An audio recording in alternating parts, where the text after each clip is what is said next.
ನಮಸ್ಕಾರ ಸ್ನೇಹಿತರೆ, good afternoon all of you. Memorial study studio ಚಾನಲ್ಗೆ ತಮಗೆಲ್ಲರಿಗೂ ಸ್ವಾಗತಿಸುತ್ತಾ, ಇವತ್ತಿನ ತರಗತಿಯಲ್ಲಿ ನಾನು ಔಟ್ಪುಟ್ ಮತ್ತು ಇನ್ಪುಟ್ ಒಂದು ಟಾಪಿಕ್ ಮೇಲೆ MCQ ಅನ್ನು ಬಿಡಿಸ್ತಾ ಇದ್ದೀನಿ. ಈ ಹಿಂದೆ ನಾನು ಇನ್ಪುಟ್ ಮತ್ತು ಔಟ್ಪುಟ್ ಕುರಿತು ಅಂದರೆ ಇನ್ಪುಟ್ ಸಾಧನಗಳು ಮತ್ತು ಔಟ್ಪುಟ್ ಸಾಧನಗಳ ಕುರಿತು 2 ತರಗತಿಗಳನ್ನು ಮಾಡಿದ್ದೀನಿ. ಯಾರ ತರಗತಿಗಳನ್ನು ನೋಡಿಕೊಂಡಿಲ್ಲ ಆ ತರಗತಿಯನ್ನು ನೋಡಿಕೊಂಡು ಈ MCQ ಅನ್ನು ಬಿಡಿಸಿ. ಈ ಒಂದು ಟಾಪಿಕ್ ಬಂದುಬಿಟ್ಟು HSTR ಸಾಮಾನ್ಯ ಪತ್ರಿಕೆ 100 ಮಾರ್ಕ್ಸಿಗೆ ಇರುತ್ತಲ್ಲ, ಆ ಒಂದು ಟಾಪಿಕಲ್ಲಿ 13 ಮಾರ್ಕ್ಸಿಗೆ ಕಂಪ್ಯೂಟರ್ ಮೇಲೆ ಪ್ರಶ್ನೆಗಳು ಬರ್ತವೆ. ಅದಕ್ಕೋಸ್ಕರ ಸಿಲೆಬಸ್ಗೆ ಅನುಗುಣವಾಗಿ ನಾನು ಆ ತರಗತಿಯನ್ನು ಮಾಡ್ತಾಯಿದ್ದೀನಿ. ಮೊದಲನೇ ಪ್ರಶ್ನೆ ಬಂದುಬಿಟ್ಟು, ಯಾವುದು ಇನ್ಪುಟ್ ಸಾಧನವಾಗಿದೆ? ಈ ಕೆಳಗಿನ 4 ಆಪ್ಷನ್ಗಳಲ್ಲಿ ಯಾವುದು ಇನ್ಪುಟ್ ಸಾಧನವಾಗಿದೆ ಅಂಥೇಳಿ ಕೇಳ್ತಾ ಇದ್ದಾರೆ. ಇದರಲ್ಲಿ ಪ್ರಿಂಟರ್, ಮೌಸ್, ಸ್ಪೀಕರ್, ಪ್ರೊಜೆಕ್ಟರ್ ಏನಿದೆ. ಇಲ್ಲಿ ಇನ್ಪುಟ್ ಸಾಧನ ಕೇಳ್ತದೆ, ಔಟ್ಪುಟ್ ಸಾಧನ ಅಲ್ಲರಿ. Printer, mouse, speaker, projector. ಇದು ಪ್ರಿಂಟರ್ ಕೂಡ ಒಂದು ಔಟ್ಪುಟ್ ಸಾಧನ, ಸ್ಪೀಕರ್ ಕೂಡ ಔಟ್ಪುಟ್ ಸಾಧನ, ಪ್ರೊಜೆಕ್ಟರ್ ಕೂಡ ಔಟ್ಪುಟ್ ಸಾಧನ. ಹಾಗಾದರೆ ಇನ್ಪುಟ್ ಸಾಧನ ಯಾವುದಂದರೆ ಮೌಸ್. ಸರಿಯಾದ ಉತ್ತರ ಯಾವುದಂದ್ರೆ ಇಲ್ಲಿ ಮೌಸ್. ಇಲ್ಲಿ ಮೌಸ್ ಬಗ್ಗೆ ಸ್ವಲ್ಪ ವಿವರಣೆ ಇದೆ ನೋಡಿರಿ. ಮೌಸ್ ಒಂದು ಏನಾಗಿದೆ, ಪಾಯಿಂಟಿಂಗ್ ಸಾಧನ ಅಂತೇಳಿ ಕರಿತೀವಿ. ಮೌಸ್ ಒಂದು ಪಾಯಿಂಟಿಂಗ್ ಸಾಧನವಾಗಿ ನಾವು ಬಳಸ್ತೀವಿ. ಇದು ಕರ್ಸರ್ ನಿಯಂತ್ರಣಕ್ಕೆ ಏನು ಮಾಡ್ತದೆ, ಬಳಸುತ್ತೇವೆ. ಇದು ಕಂಪ್ಯೂಟರ್ಗೆ ಡೇಟಾ ಮತ್ತು ಸೂಚನೆಗಳನ್ನು ನೀಡಲು ಏನು ಮಾಡ್ತದೆ, ಈ ಒಂದು ಮೌಸ್ ಸಹಾಯ ಮಾಡ್ತೈತೆ. ಇದರಲ್ಲಿ ಮುಖ್ಯವಾಗಿ 2 ಬಟನ್ಗಳನ್ನು ನೋಡ್ತೀವಿ ನಾವು. ಒಂದು ಸಿಂಗಲ್ ಬಟನ್, ಡಬಲ್ ಬಟನ್, ಮತ್ತು 2 ಕೂಡ ಸೇರಿಸಿ ಏನಿರ್ತೈತೆ ಮಿಶ್ರ ಬಟನ್. 3 ರೀತಿ ಬಟನ್ಗಳನ್ನು ಸ್ಕ್ರಾಲ್ ಬಟನ್ ಅಂತೇಳಿ ಕರಿತೀವಿ. 3 ರೀತಿಯ ಬಟನ್ಗಳನ್ನು ಹೊಂದಿದೆ. ಆಪರೇಟಿಂಗ್ ಸಿಸ್ಟಮ್ಗಳನ್ನು ಬಳಸಲು ಮುಖ್ಯ ಸಾಧನವಾಗಿದೆ. ಇದು ಲೇಜರ್ ಮತ್ತು ಆಪ್ಟಿಕಲ್ ಸೆನ್ಸರ್ನಿಂದ ಏನು ಮಾಡ್ತದೆ, ಇದು ಕಾರ್ಯವನ್ನು ನಿರ್ವಹಿಸ್ತದೆ. ಅದರ ಮೇಲೆ ಕಾರ್ಯನಿರ್ವಹಿಸ್ತದೆ ಅಂತ ಕೇಳ್ಬೋದು. ಲೇಜರ್ ಅಥವಾ ಆಪ್ಟಿಕಲ್ ಸೆನ್ಸರ್ನಿಂದ ಈ ಒಂದು ಕೆಲಸವನ್ನು ಇದು ಮಾಡ್ತೈತೆ. ಗೇಮಿಂಗ್, ಗ್ರಾಫಿಕ್ಸ್ ಡಿಸೈನ್ ಮತ್ತು ದಿನನಿತ್ಯದ ಬಳಕೆಗಾಗಿ ಏನು ಮಾಡ್ತೀವಿ ನಾವು ಮೌಸನ್ನು ಬಳಸ್ತೀವಿ. ಮೌಸ್ಗೆ ಎಷ್ಟು ಬಟನ್ ಇರ್ತಾವೆ ಅಂತ ಕೇಳೋ ಕೂಡ ಪ್ರಶ್ನೆ ಆಗಿದೆ. ಇಲ್ಲಿ 3 ಬಟನ್ ಇರ್ತವೆ, ನೆನ್ಪಿಟ್ಕೋಬೇಕು. ಒಂದು ಎಡ button, right click, left click, scroll ಅಂತೇಳಿ 3 ಬಟನ್ಗಳನ್ನು ಸ್ಕ್ರಾಲ್ ಬಟನ್ ಅಂತೇಳಿ ಕರಿತೀವಿ. 3 ಬಟನ್ಗಳನ್ನು ಈ ಒಂದು ಮೌಸ್ ಹೊಂದಿದೆ. ಇಲ್ಲಿ 2ನೇ ಪ್ರಶ್ನೆ, ಮೌಸು ಯಾವ ಥರದ ಒಂದು ಇನ್ಪುಟ್ ಸಾಧನ? ಇದೇನಿದೆ, ಡಿಜಿಟಲ್ ಇನ್ಪುಟ, ಪಾಯಿಂಟಿಂಗ್ ಇನ್ಪುಟ, ಸ್ಟೋರೇಜ್ ಇನ್ಪುಟ, ಔಟ್ಪುಟ್ ಒಂದು ಸಾಧನ ಅಂದರೆ ಇದು ಒಂದು ಪಾಯಿಂಟಿಂಗ್ ಇನ್ಪುಟ್ ಅಂತೇಳಿ ಕರಿತೀವಿ. ಯಾಕೆ ಈಗ ನೋಡಿದ್ವಿ ನಾವು ಮೌಸ್ ಒಂದು ಪಾಯಿಂಟಿಂಗ್ ಡಿವೈಸ್ ಅಂತೇಳಿ, ಹಾಗಾಗಿ ಇದು ಪಾಯಿಂಟಿಂಗ್ ಡಿವೈಸ್ ಅಂತೇಳಿ ನಾವು ಕರಿತೀವಿ. 3ನೇ ಪ್ರಶ್ನೆ ನೋಡಿರಿ, ಕೆಳಗಿನ ಸಾಧನಗಳಲ್ಲಿ ಯಾವುದು ಔಟ್ಪುಟ್ ಒಂದು ಸಾಧನಕ್ಕೆ ಉದಾಹರಣೆ ಅಂತ ಕೇಳ್ತಾ ಇದ್ದಾರೆ. Scanner, mouse, printer, keyboard. ಇಲ್ಲಿ ಔಟ್ಪುಟ್ಗೆ ಉದಾಹರಣೆ, ಇನ್ಪುಟ್ ಅಲ್ಲ ಔಟ್ಪುಟ್ಟು. ಸ್ಕ್ಯಾನರ್ ಒಂದು, ಇದೊಂದು ಇನ್ಪುಟ್ ಸಾಧನ, ಮೌಸ್ ಒಂದು ಇನ್ಪುಟ್ ಸಾಧನ, ಕೀಬೋರ್ಡ್ ಒಂದು ಇನ್ಪುಟ್ ಸಾಧನ. ಹಾಗಾದರೆ ಸರಿಯಾದ ಉತ್ತರ ಇಲ್ಲಿ ಯಾವುದಂದರೆ ಪ್ರಿಂಟರ್. ಪ್ರಿಂಟರ್ ಏನಂತೀವಿ ನಾವು ಔಟ್ಪುಟ್ ಸಾಧನ ಅಂತೇಳಿ ಕರಿತೀವಿ. ಯಾಕಂದರೆ ಅದು ಮಾಹಿತಿಯನ್ನು ನಮಗೆ ಇರ್ತೈತೆ, ಒದಗಿಸ್ತೈತೆ, ಬಳಕೆದಾರನಿಗೆ ಮಾಹಿತಿಯನ್ನು ಒದಗಿಸ್ತೋದ್ರಿಂದ ಅದಕ್ಕೇನಂತೀವಿ ಔಟ್ಪುಟ್ ಸಾಧನ ಅಂತೇಳಿ ಕರಿತೀವಿ. ಯಾವ ಸಾಧನ ಆಡಿಯೋ ಔಟ್ಪುಟ್ಟನ್ನು ನೀಡ್ತೈತೆ? ಯಾವ ಸಾಧನದಿಂದ ನಾವು ಆಡಿಯೋವನ್ನು ಕೇಳ್ಬೋದು ಅಂತೇಳಿ ಮೌಸು, ಸ್ಪೀಕರು, ಸ್ಕ್ಯಾನರು, ಕೀಬೋರ್ಡ್. ಆ್ಯಕ್ಚುಲಿ ಇಲ್ಲಿ ಇನ್ಪುಟ್ ಸಾಧನ ತೆಗೆದಾಕಬೇಕು. ಕೀಬೋರ್ಡ್ ಒಂದು ಇನ್ಪುಟ್ ಸಾಧನ, ಸ್ಕ್ಯಾನರ್ ಕೂಡ ಇದನ್ನೊಂದು ಇನ್ಪುಟ್ ಸಾಧನ, ಮೌಸ್ ಕೂಡ ಒಂದು ಇನ್ಪುಟ್ ಸಾಧನ. ಹಾಗಾದರೆ ಇಲ್ಲಿ ಔಟ್ಪುಟ್ ಸಾಧನ ಯಾವುದು? ಒಂದೇ ಇರೋದು, ಅದು ಸ್ಪೀಕರ್. ಇದಕ್ಕೆ ನಾವು ಆಡಿಯೋ ಇನ್ಪುಟ್ ಅಂಥೇಳಿ ಕರಿತೀವಿ. ಯಾಕಂದರೆ ನಮಗೆ ಆಡಿಯೋ ಧ್ವನಿ ಒಂದು ಕೇಳಿಸೋದರಿಂದ ಕರಿತೀವಿ ಆಡಿಯೋ ಔಟ್ಪುಟ್ ಅಂತೇಳಿ ನಾವು ಕರಿತೀವಿ. ಇನ್ಪುಟ್ ಅಲ್ಲ, ಔಟ್ಪುಟ್. ಇದು ಸ್ಪೀಕರ್ ಒಂದು ಔಟ್ಪುಟ್ ಸಾಧನ. ಸ್ಮಾರ್ಟ್ಫೋನ್ನಲ್ಲಿ ಬಳಸುವ ಟಚ್ ಸ್ಕ್ರೀನ್ ಯಾವ ತರಹದ ಒಂದು ಸಾಧನ ಅಂತೇಳಿ ಕೇಳ್ತಿದ್ದಾರೆ. ಇದೇನು ಇನ್ಪುಟ್ ಸಾಧನನ, ಔಟ್ಪುಟ್ ಸಾಧನ? ಇನ್ಪುಟ್ ಆ್ಯಂಡ್ ಔಟ್ಪುಟ್ ಸಾಧನ, ಸ್ಟೋರೇಜ್ ಸಾಧನ. ಇದು ಒಂದು ಇನ್ಪುಟ್ ಮತ್ತು ಔಟ್ಪುಟ್ ಸಾಧನ. ಮೋಡೆಮು, ಪೆನ್ ಡ್ರೈವು, ಟಚ್ ಸ್ಕ್ರೀನು, ಹಾಗೆ ಫ್ಯಾಕ್ಸು, ಇವೇನೇನು ಕರಿತೀವಿ ನಾವು ಇನ್ಪುಟ್ ಮತ್ತು ಔಟ್ಪುಟ್ ಸಾಧನ ಅಂತೇಳಿ ಕರಿತೀವಿ. ಇದ್ರ ಬಗ್ಗೆ ಎಲ್ಲ ನಾನು ಕ್ಲಾಸ್ ಮಾಡಿದ್ದೀನಿ, ನೋಡ್ಕೊಡು ಒಂದ್ಸರಿ ನೀವು. ಯಾರೆಲ್ಲ ಇನ್ಪುಟ್ ಸಾಧನದೊಂದಿಗೆ ಸಂವಹಿಸುತ್ತಾರೆ ಅಂದರೆ ಯಾರು ಸಂವಾದ ಮಾಡ್ತಾರೆ ಅಂದರೆ ಇಲ್ಲಿ ಮಾನವ ಮಾತ್ರ ಸಂವಾದ ಮಾಡ್ತಾನೆ ಇನ್ಪುಟ್ ಜೊತೆಗೆ, ಕಂಪ್ಯೂಟರ್ ಮಾತ್ರನ, ಮಾನವ ಮತ್ತು ಕಂಪ್ಯೂಟರ್ ಇಬ್ಬರನ್ನ, ಸೌಂಡ್ ಸಿಸ್ಟಮ್ ಅಂದರೆ ಇಲ್ಲಿ ಮಾನವ ಮತ್ತು ಕಂಪ್ಯೂಟರ್ ಇಬ್ಬರು ಕೂಡ ಏನು ಮಾಡ್ತಾರೆ ಇನ್ಪುಟ್ ಸಾಧನಗಳಿಗೆ ಸಂವಹನವನ್ನು ಮಾಡ್ತಾರೆ. ಸಂವಹನ ಅಂದರೆ ಮಾತಾಡೋದು ಅಂತ ಅರ್ಥ. ಮಾತಾಡೋದಂದರೆ ನಾವು ಅದು ಕೆಲಸ ಏನು ಕೊಡ್ತೀವಿ ಅದು ಮಾತಾಡೋದು ಥರನೇ. ಹಾಗಾಗಿ ಅದಕ್ಕೆ ಏನಂತೀವಿ ನಾವು ಸಂವಹನ ಅಂತೇಳಿ ಕರಿತೀವಿ. ಅಂದರೆ ಅದ್ರ ಜೊತೆ ಏನು ಮಾಡ್ತೀವಿ ನಾವು ಮಾಹಿತಿ ಕೊಡುವುದರ ಮೂಲಕ ಒಂಥರ ಸಂವಹನವನ್ನು ನಡೆಸ್ತೀವಿ.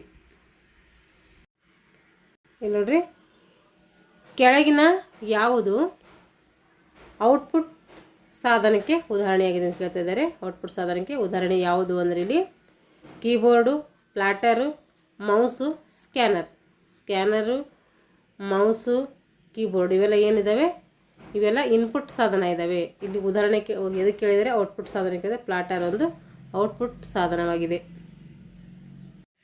ಇಲ್ಲಿ ಸ್ಕ್ಯಾನರ್ ಒಂದು ಯಾವ ರೀತಿಯ ಸಾಧನ ಅಂತೇಳಿ ಕೇಳ್ತಾ ಇದ್ದಾರೆ. ಅದನ್ನು ಇನ್ಪುಟ್ ಸಾಧನನ, ಔಟ್ಪುಟ್ ಸಾಧನನ, ಇನ್ಪುಟ್ ಆ್ಯಂಡ್ ಔಟ್ಪುಟ್ ಸಾಧನನ, ನೆಟ್ವರ್ಕಿಂಗ್ ಸಾಧನನ ಅಂದರೆ ಸ್ಕ್ಯಾನರ್ ಒಂದು ಇದು ಇನ್ಪುಟ್ ಸಾಧನ.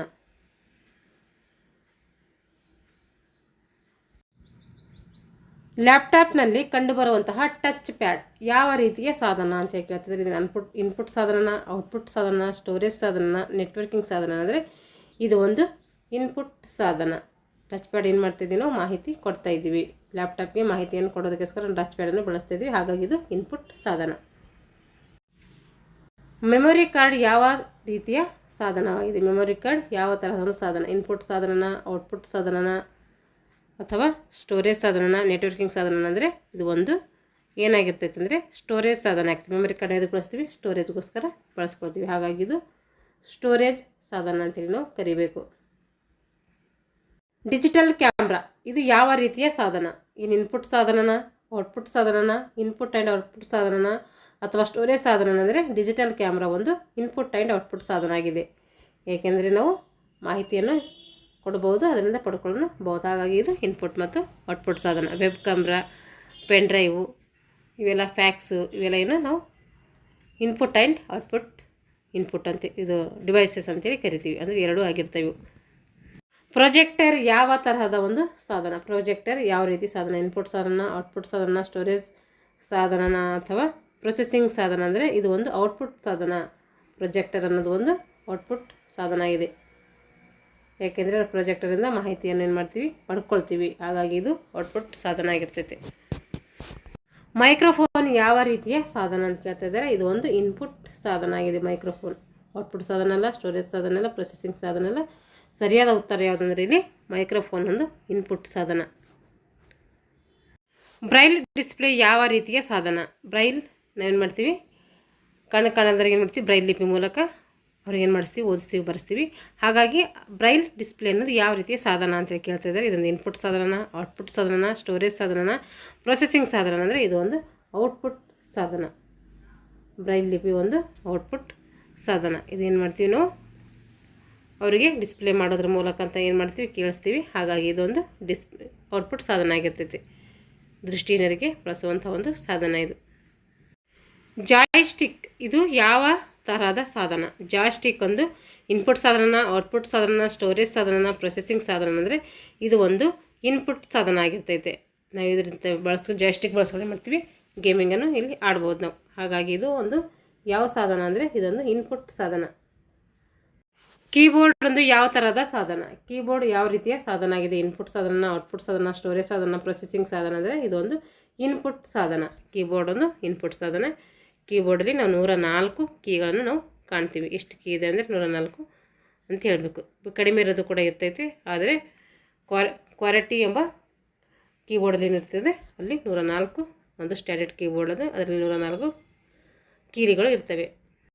ಟಚ್ ಸ್ಕ್ರೀನ್ ಯಾವ ಥರದ ಸಾಧನ? ಇನ್ಪುಟ್ ಸಾಧನನ, ಔಟ್ಪುಟ್ ಸಾಧನನ, ಇನ್ಪುಟ್ ಆ್ಯಂಡ್ ಔಟ್ಪುಟ್ ಸಾಧನ, ಸ್ಟೋರೇಜ್ ಸಾಧನ ಅಂದರೆ ಇದು ಇನ್ಪುಟ್ ಮತ್ತು ಔಟ್ಪುಟ್ ಎರಡೂ ಕೆಲಸವನ್ನು ಇದು ಮಾಡ್ತೈತಿ. ಹಾಗಾಗಿ ಇದು ಇನ್ಪುಟ್ ಕಮ್ ಔಟ್ಪುಟ್ ಡಿವೈಸ್ ಆಗಿದೆ. ಡಿಜಿಟೈಸರ್ ಯಾವ ಸಾಧನ? ಇದೇನು ಇನ್ಪುಟ್ ಸಾಧನನ, ಔಟ್ಪುಟ್ ಸಾಧನನ, ಸ್ಟೋರೇಜ್ ಸಾಧನನ, ನೆಟ್ವರ್ಕಿಂಗ್ ಸಾಧನನ ಅಂದರೆ ಇದೊಂದು ಇನ್ಪುಟ್ ಸಾಧನ ಆಗಿರ್ತೈತೆ. ಇದ್ರ ಮೂಲಕ ಡಿಜಿಟೈಸರ್ ಮೂಲಕ ಏನು ಮಾಡ್ತೀವಿ ನಾವು ಹಸ್ತಚಾಲಿತ ಕೈಯಿಂದ ಬರೆದಂಥ ಅಕ್ಷರಗಳು ಏನು ಮಾಡ್ತದೆ ಡಿಜಿಟಲ್ ರೂಪದಲ್ಲಿ ಪರಿವರ್ತನೆ ಮಾಡ್ತೈತೆ. ಇದು ಇಂಜಿನಿಯರಿಂಗು ಇವರೆಲ್ಲ ಏನು ಮಾಡ್ತಾರೆ, ಆರ್ಕಿಟೆಕ್ಚರ್ ಮಾಡೋಕ್ಕೆ ಈ ಒಂದು ಡಿಜಿಟೈಸರನ್ನು ಬಳಸ್ತಾರೆ. ಹಾಗಾಗಿ ಇದೊಂದು ಇನ್ಪುಟ್ ಸಾಧನ. ಸ್ಮಾರ್ಟ್ ಟಿ ವಿ, ಮನೆಯಲ್ಲೆಲ್ಲ ಸ್ಮಾರ್ಟ್ ಟಿ ವಿ ಇರ್ತಾವಲ್ಲ, ಅವು ಯಾವ ರೀತಿ ಸಾಧನ? ಇನ್ಪುಟ್ ಸಾಧನನ, ಇನ್ನು ಔಟ್ಪುಟ್ ಸಾಧನನ, ಇನ್ಪುಟ್ ಆ್ಯಂಡ್ ಔಟ್ಪುಟ್ ಸಾಧನನ, ಸ್ಟೋರೇಜ್ ಸಾಧನ. ಇದು ಇನ್ಪುಟ್ ಮತ್ತು ಔಟ್ಪುಟ್ ಸಾಧನ ಆಗಿದೆ. ಇದರಲ್ಲಿ ನಾವು ಎರಡು ಕೂಡ ಕೆಲಸವನ್ನು ಮಾಡ್ಬೋದು, ಇನ್ಪುಟ್ ಆಗಿನೂ ಮಾಡ್ಬೋದು, ಔಟ್ಪುಟ್ ಆಗಿನೂ ಮಾಡ್ಬೋದು. ಹಾಗಾಗಿ ಇದು ಎರಡು ಸಾಧನ ಅಂತೇಳಿ ಹೇಳ್ತೀವಿ. ಸ್ಮಾರ್ಟ್ ವಾಚ್ ಯಾವ ರೀತಿಯ ಸಾಧನ? ಇದೇನು ಇನ್ಪುಟ್ಟ, ಔಟ್ಪುಟ್ಟ, ಇನ್ಪುಟ್ ಕಮ್ ಔಟ್ಪುಟ್ಟ ಅಥವಾ ಸ್ಟೋರೇಜ್ ಡಿವೈಸ್ ಅಂದರೆ ಇದು ಇನ್ಪುಟ್ ಕಮ್ ಔಟ್ಪುಟ್ ಸಾಧನ. ಇದೇನು ಮಾಡ್ತೈತೆ, ನಮಗೆ ಮಾಹಿತಿಯನ್ನು ಕೊಡ್ತೈತೆ, ಹಾಗೆ ನಮ್ಮಿಂದ ಮಾಹಿತಿಯನ್ನು ಕೂಡ ಪಡೆದುಕೊಳ್ತೈತೆ.